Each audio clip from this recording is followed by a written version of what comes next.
talking to each other on Zoom and on Instagram Live so that we can record it both ways. Thanks to anyone who is hopping into the live.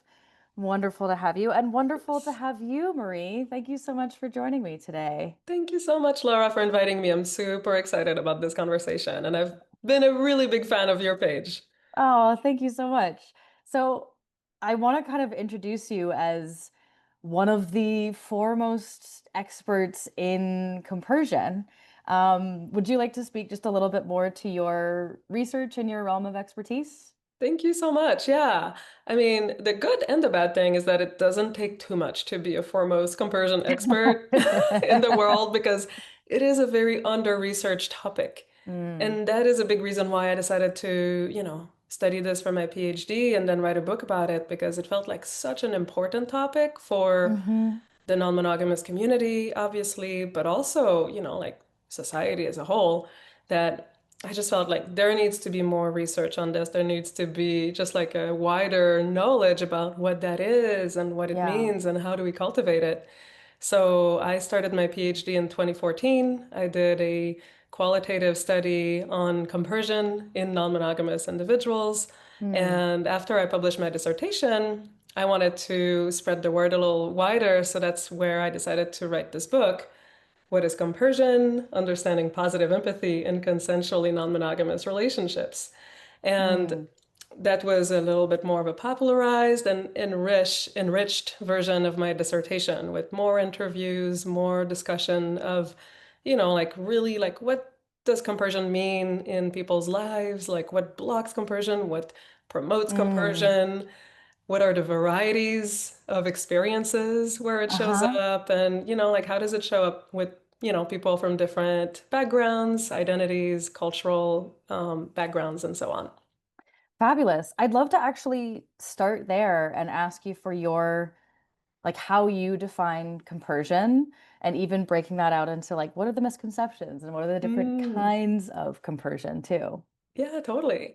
Well, one of the coolest things that I learned in my research, and I did not expect that, because when I started researching compersion in 2014, the only definitions that you could find online were compersion is the joy you feel when your partners are happy with someone else. It was Mm-hmm. only about the emotion, the Yeah. positive emotion of like, oh, I'm so happy that my partner is happy. I'm sharing their joy. Yeah. And what I found in my research is that this is really only one of the ways that compersion shows up. Yeah. So when after I published the book, I actually was no, actually before I was invited to co-author an encyclopedia definition of compersion for like a psychology encyclopedia. So I really Wow. thought about like what should be the official definition. So Uh-huh. me and my colleague, Dr. Sharon Flicker, who also did a lot of great research on the topic, we came up with three definitions. The first one is the first kind of more traditional definition of like compersion is the range of positive emotions that we might feel in relationship to our partner's other relationships with, Mm-hmm. intimate relationships. So kind of that, yeah, I'm happy that you're happy with someone else. Uh-huh. The second definition, though, is the what I called attitudinal compersion. It's the Mm. range of positive thoughts, attitudes, and behaviors that might manifest in regard to our partner's other intimate relationships. Mm. So instead of just an emotion, it can also show up as, I'm having a positive attitude about this. I might not be Yeah. stoked about your other lovers, but I'm supportive, like, like genuinely supportive, and I'm gonna help you pick the best outfit to go on your date. And I'm Yeah. acting in compersive ways. This definition is already helpful because it disparages this misunderstanding that if I don't feel this kind of 100% purity of joy about you going on a date with someone else, that I'm failing in my non-monogamy. I'm not compersive at all. Whereas I find it's always a combination of these things, Hmm. right? And I wanted to hear, I think Absolutely. you said there was a third piece Yeah, here. yeah. And the Uh-huh. third definition is using the word compersion in more general settings outside of non-monogamy or, Hmm. beyond romantic relationships. Because we understood, like from the research, that people are starting to use that word in various contexts. Yeah. So the third definition is, compersion is the broad range of positive emotions, attitudes, thoughts, and behaviors that we might experience in relation to someone else's gratifying experience in any context. So Yeah, basically, positive empathy. absolutely. I love this too because that I think is a really great tool into compersion, like using the comparison. And I've talked about this on my platform as well, of when you do root for your partner or Hmm. your friend, like you're happy for someone's happiness, that is compersion, even if it's not in the context of non-monogamy and even if it's not in a romantic context. So Exactly. I love that you included that in your definition. That's wonderful. Yeah, thank you. What were some of the most surprising elements of your research around compersion? Like what struck you as unexpected? Hmm. So, I mean, that actually was one of the most unexpected findings, what Mm. was that compersion is not only an emotion, it can also be a range of experiences, some of them cognitive, some of them just like embodied, even erotic compersion, Oh, like yeah. when Yeah. your partner's other relationships actually turn you on. Like that it's Uh-huh. really cool. Like so the variety of ways that people described compersion actually really surprised me. Hmm. I would say also at the level of what promotes compersion, because that was really one of the main missions that Hmm. I was on in the research was like, well, what does it take to experience compersion? Yeah. And, I found some, pretty intuitive findings like, yes, security in your relationship, security in yourself, having like a non-monogamous ideology, having a good Hmm. relationship with your metamors, with your partners that are partners. Hmm. But I think the one that surprised me the most was the role of community Hmm. and the really large impact that having role models in a non-monogamous settings could have. And, almost like compersion by induction. Uh-huh. Like a lot of Uh-huh. people told me like they could never imagine experiencing compersion until they saw it modeled in other people. Hmm. Until they saw, oops, sorry, my phone.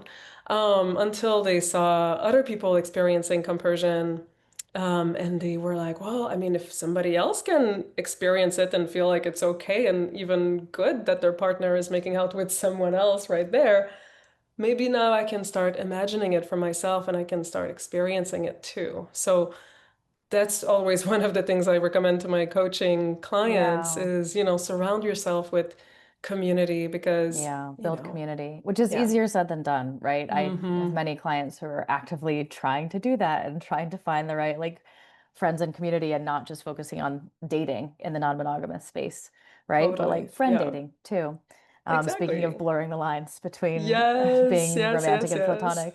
Yeah, Mm-hmm. that also makes so much sense because I think so much of the messaging that plagues us when we're not in a state of compersion, like when we are not feeling emotionally compersive, when we are spiral thinking, when we're stressing out, when our partner is actively on the date and our anxiety is peaking, that a lot of what gets in the way is mononormative messaging. It's a lot of Mm-hmm. that Mm-hmm. old conditioning or programming that's pretty complicated to dismantle. So it makes sense that if you're surrounded by community, by people who understand those challenges but don't stigmatize them, Right. and that you can see like, oh, this is possible and I have a model for it and this is like that's attainable to me can be so encouraging because it's that like defeatism and like hopelessness and anxiety and like Mm-hmm. those protective responses really seem to get in the way of compersion. I'm interested, and that's a beautiful Mm-hmm. pivot to hear more from you about what Mm-hmm. you see as hindering compersion in general. Yeah, and actually, like, even to what you said, I would add, like, definitely mononormative conditioning is a big kind of like, like big, big, big hindrance to compersion, like that kind Yeah. of script of like, I shouldn't be doing this, like there is no room in my partner's heart, in my partner's life for more than one person, so therefore Hmm. I'm getting Hmm. rejected right now. All of these Yeah. scripts, that lead us to really believe, and that's been, so ingrained in us from the moment we're born that Hmm. love, is between two people and it cannot be shared because somebody loses. Yeah. I would add to that though, sometimes polynormativity can be a hindrance as well. Oh, yeah. Because as much as like non-monogamous community can be amazing in creating role models and creating that normalization and that validation of experience, there are some communities or some messaging that actually will say that, like jealousy is not it's not okay. You know, like I see Mm-hmm. a lot of people who, especially people who are just getting started with non-monogamy, who experience a lot Mm-hmm. of jealousy, a lot of loss, a lot of grief, and they feel like they shouldn't, and they shame themselves for it. And actually, Mm. that can be another really big hindrance to compersion, is actually like the feeling so bad about the other Yeah. challenging emotions. And then, Yeah. like, you just kind of are in the space of freak out and resistance towards what is, towards your emotions. And then it's Yeah. hard to access anything Yeah. else when you're trying to force it. Yeah, isn't it funny how we do all this work to reject one set of social norms, like one social script, and then we Mm-hmm. pick up another one and It's apply. Like, it's like, isn't the whole point of this to you're be between able to a design our relationships and build around our yes. own expectations, wants, and desires, as opposed to just taking what's handed to us and letting that become oppressive and hurtful, even. Right, exactly. Like Yeah. we don't want to just jump from one orthodoxy to the next. Yeah. Yes. Like we want more Yes. freedom, not less. So, Exactly. so yeah, it's Exactly. kind of a tricky thing, you know, but like Hmm. to give ourselves the space to experience everything and to welcome, you know, those new emotions oftentimes, you know, like Hmm. those experiences to us, you know, especially being able to welcome them with love and self-love and Yeah. self-acceptance. So I do want to talk about the other things though that can hinder Yeah. compersion, Yeah. which, you know, like there is, you know, all of the kind of individual stuff like the internalized mononormative scripts. Hmm. There's, you know, people who actually are polyamorous under duress and Yeah. have been kind of, you know, they're in this space of not having really chosen non-monogamy. Hmm. Like maybe they've put themselves in this situation because they don't want to lose a partner, but really they don't want Hmm. to. They're not comfortable. They've lost their agency. Basically, Yeah. they haven't felt like they really chose this. So Yeah. that can feel really tricky when you don't feel like you're in charge of your own life. Yeah. That That is a lack of big agency, that hindrance. feeling of a lack of control, I Yeah, think is a strong theme and pretty pervasive for a lot of people. And sometimes what we do is we try to reach for control that isn't healthy necessarily. It's such a vulnerable place to sit in. yeah, Yeah. Yeah. absolutely, exactly. So that's a big one. Also, the lack of security within the relationship.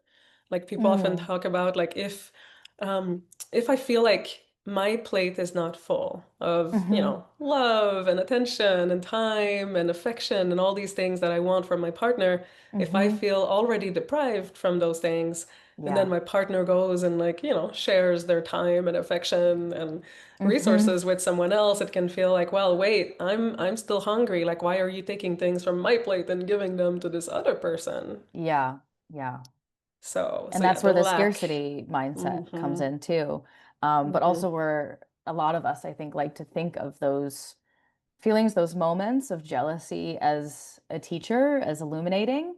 It's like, Hmm. okay, what's happening here? Is it my insecurity? Is it my feeling of lack in my relationship? Is it identifying something that, like, hey, you're getting something with someone else or giving something to someone else that I want? So let's address that. And while that can be difficult to navigate, at the same time, it can present opportunities to communicate that about that in relationship, that Yeah, sometimes these things go unspoken in monogamous relationships of like I feel unsatisfied or there are things that I am not getting that I absolutely want and need. Whereas in non-monogamy, it's going to force all of that to the surface. It's going to kind of make you confront that if you aren't already. absolutely. And Yeah. then, you know, it's an opportunity to reclaim more agency. Hmm. Either the agency to say, like, okay, I really still want to be in this relationship. Maybe if I'm not getting all of these needs met, but I'm gonna, you know, like take another strategy. Or Hmm. maybe I'm gonna, you know, have more conversations with my partner about how, you know, can I, you know, experience more of what I want to experience in this relationship and reclaim some relationship agency in there. Hmm. Or, you know, if it doesn't feel like the right relationship, then, you know, like how do I let go, you know, and not, you know, keep expecting something that I'm not receiving. Yeah. Yeah. Yeah. That's great. So one more thing that is really Hmm. big in, you know, like blocking compersion is not liking or not trusting your metamor. Yeah. Yeah. So that's probably like the biggest factor actually. Like, Hmm. and Sharon Flicker, my co-author of the encyclopedic definition, has Uh-huh. done subsequent research about what promotes and hinders compersion, and she found that like your relationship with your metamors is probably the biggest factor in whether or Hmm. not there is going to be compersion. So, of course, if you really like your metamor, you trust them, you Mm-hmm. feel like you're on the same page, you Mm-hmm. respect each other's boundaries, you have, Yeah. a sense of transparency, there's gonna be a better chance that you can experience compersion because you actually include them in your circle of care. Yeah. Because, Yeah. you want them to be happy too, and you Mm-hmm. actually feel like they're bringing something good to your relationship ecosystem. Yeah. Yeah. And the more you have a good relationship with a metamor, the more they're human to you, right? Like Yes. sometimes the idea of someone becomes outsized or even like monstrous of like Hmm. we imagine and create our own sort of nightmares like in a space of anxiety around who this person is and what they're trying to do. And the more we can actually see them as a person who's also just in relationship and figuring it out as they go, that humanization takes away that otherization, right? It builds a Ooh, yeah, bridge. I love that. I love how you Yeah. put that. Like, humanization takes away the That just otherization. happened. I just came up with that just now. Genius. So Mm. another thing I wanted Yeah. to ask you about, in reading your work, you talked about mindfulness. And Hmm. this actually struck me as so fascinating because I inadvertently stumbled into loving kindness meditation early in my polyamorous journey. And this wasn't that I Mm. was seeking support around compersion. I actually was just like on a meditation app, trying different kinds of meditation, very like, Hmm. I don't know, let's see what this is.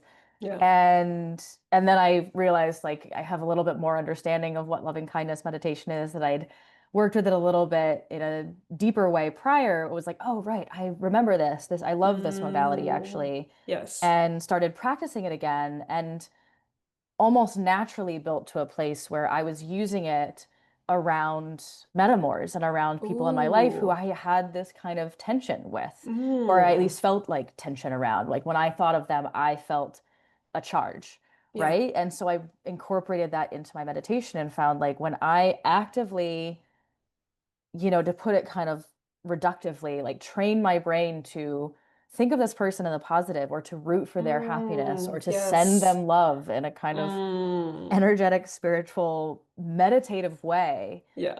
I just think about even the neuroscience of that. Hmm. So I just Hmm. wanted to hear you talk about how mindfulness sort of found its way into your literature and your research and how it's kind of integrated in your understanding of compersion and building compersion too. Oh my gosh, yes, thank you for asking. That is such an interesting question, and I want to do more research and investigation about it too. But Hmm. it found its way into my research from two angles. Okay. One was from the Buddhist angle, because Hmm. I was very aware from an early stage in my research that mudita, which is one of the three qualities of the enlightened person Hmm. in Buddhism, the other ones being loving kindness, Hmm. compassion, and equanimity. And Hmm. mudita is basically sympathetic joy or compersion. Ah, uh-huh, uh-huh. And I was made aware of that by my advisor at the time, Dr. Jorge Ferrer, who wrote a fantastic book, by the way, called Love and Freedom, Mm, Transcending Monogamy and Polyamory. I highly recommend it. yeah. But he was writing about this, and I thought that was so profound that Mm, mudita, one of those three qualities of enlightenment, was actually compersion. And hmm. yet we did, like we did not find much literature in Buddhist texts, about how does this apply to romantic and sexual relationships. Right. They talk about it as like, yes, like love, like somebody else's gain, even when you're envious. And Hmm. that removes the illusion of separation between us and other people, because yes, we Hmm. are all one. Hmm. Um, so to apply that to sexuality is a very profound exercise because that's ultimately where it can be the hardest, Yeah. the most challenging. It really gets to our deepest programming, like Hmm. biological and social programming around territoriality and possessiveness. So to dismantle it in that arena feels like Hmm. this kind of pioneering act in our Yeah. world. It's so It daring and feels radical. it's very Yeah. radical. And especially at this time, when you even think about that on a political level, that Mm-hmm. there's so much division and conflict and inability to see each other. And if you think about the positioning of metamors as kind of what we were programmed to believe is like the ultimate kind of conflict, right? Like opposite Mm, sides yeah. of a triangle in Mm-hmm, mm-hmm. obviously like a love context, but like that story is so ingrained of the Yeah. other woman, of the, like of that conflict. So thinking about that as an application of like, what if we approach this differently and we reached to build a bridge or we reached for love and kindness and understanding and like how do we move in that way as opposed to with domination culture, like the way that it would tell us to Mm-hmm, move, or mm-hmm, with mm-hmm. violence or with competition and comparison. Like Yeah. there's so much that's thematically at play Mm-hmm. in non-monogamy that dismantles so much that's actually broken in our society. So I love that yeah, Exactly. wow. Like it just makes so much sense.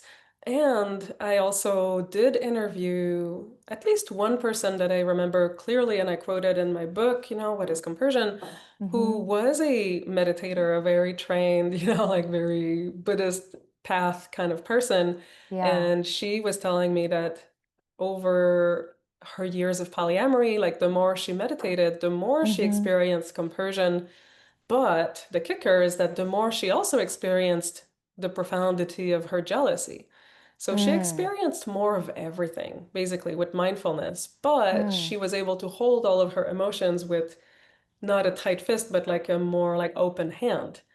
And I Yes. think that's what the practice of mindfulness does to us is that it creates this spaciousness between us and our emotions, and us and our thoughts. Like it kind of Yeah. creates that space where we can respond rather than just react.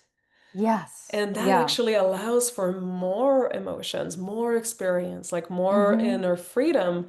And in Mm-hmm. that inner freedom, we can experience a wider landscape of human Mm-hmm. experience. It doesn't Yeah. mean we never experience jealousy again. It means we're not a slave of our jealousy, Mm-hmm. or much Mm-hmm. less of a slave, Yeah. because we don't have to just like react. Yeah. And Exactly. I we can speak. also just like experience more compersion and more of like the outer reaches of love. Yeah. Yes. Yeah. And that, oh my, there's so many things I want to say in response to that. Mhm. Like part of that is like the way that non-monogamy and compersion can actually deepen love. Because if you are feeling all of your feelings and you're investigating and getting curious and allowing spaciousness around those feelings as opposed to repressing them or as opposed to rejecting them, Mhm. there's not only like information in that, but there's also this just expansiveness in it. Like there's growth Mhm. in that. Yeah. And consequently, subsequently, growth in our relationships too, right? Yes. Yes, Yeah. exactly. It's like we become Yeah. more of who we are. Mm-hmm. Mm-hmm. It's very much in line with like the kind of human potential movement. Like what is Uh-huh. potential? It's these unexplored parts of our psyche and being that Mm-hmm. oftentimes just remain in the shadow because we don't want Uh-huh. to deal. We don't have the tools to deal with it. We don't have the tools to deal with our sensitivity. But Yeah. the more we do practice like mindfulness and observing what's actually happening and Mm-hmm. breathing through our emotions, the more Yeah. we can actually like explore that potential and feel more alive. Yeah.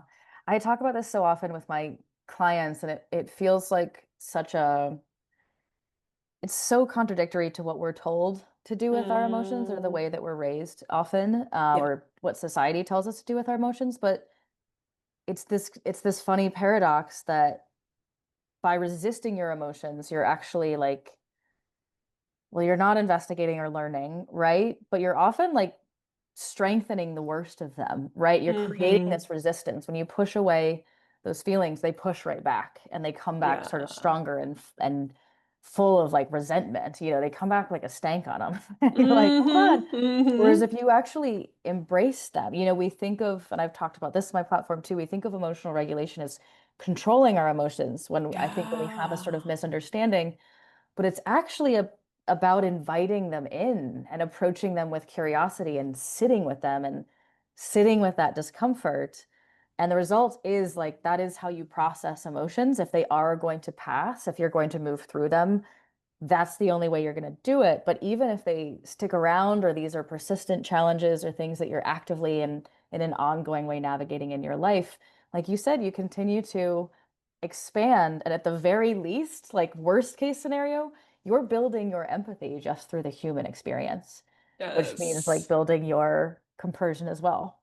Yes, Yeah. exactly. Yes. And Yeah. I haven't done like the neuroscience research on this, and I Hmm. hope one day I will. But I really think that the circuits, in our brain that, like are responsible for compersion are Hmm. probably very close, if not, some of the same circuits as empathy, because, Yeah. empathy and neuroscience is considered like kind of two different circuits. One is Mm. cognitive empathy, the other one Hmm. is embodied empathy. Cognitive Yeah. empathy is like, I can imagine what you feel, Hmm. and embodied empathy is, I feel what you feel. Yeah. And that's exactly how people experience, compersion. It's all, like attitudinal compersion is like, I Uh-huh. support your happiness. I'm on board with it. I think it's a positive event. Uh-huh. And then embodied compersion is like, oh my God, you are having so much fun right now, and I'm having so much fun with you. Tell me Yes, more. I feel the happiness in my body that you're feeling through this other Yes. experience you're having. Yeah, Mm-hmm. and just to like drive it home for the people who are listening, these aren't things that stay in like firmly compartmented Mm-hmm. boxes, right? It's not Oh about yeah. like I only have emotional compersion or I only have attitudinal compersion or I feel compersion and it's completely free of jealousy or fear or those other things, that Yeah. it's actually quite a fluid and complex experience. And as you said, like Mm-hmm. combines the mind and the body as well. Exactly. It's so Yeah. contextual, and it's so dynamic, and it's so complex. Yeah. What this makes me kind of think in incorporating things like neuroscience and mindfulness and growth of empathy is that compersion has, I'm going to take a big statement here, but the compersion has the potential to like have evolutionary potential. And I know that you've talked about that a bit in your work, so I wanted to hear you speak to that too. Oh my gosh, I love that question so much, because that is also another reason why I research compersion, is that I feel like it is relevant to our collective future. Mm-hmm. One of these things is, I think societally, like the more we embrace diversity, the more everyone wins. So Mm. conversion really throws a wrench in the wheels of mononormativity. And Mm-hmm. mononormativity is kind of this whole, like system of thinking, this ideology that monogamy is the only way to love. It's the only real, legitimate, healthy, morally superior way Mm-hmm. to construct relationships. And there are some people who legitimately thrive in monogamy, and that is Mm-hmm. wonderful, and I'm not condemning that by any means. But, there's a lot of people for whom this model of, long-term or lifelong monogamy just doesn't work. Like it doesn't fit, it doesn't, Mm. their souls thrive.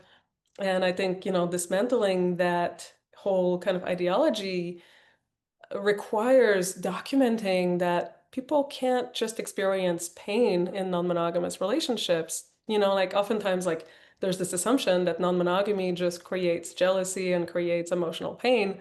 Mm-hmm. But when people start to learn about compersion, they realize like, oh, that's not the case. So it helps Mm-hmm. just kind of normalize Yeah. non-monogamous relationships and relationship diversity.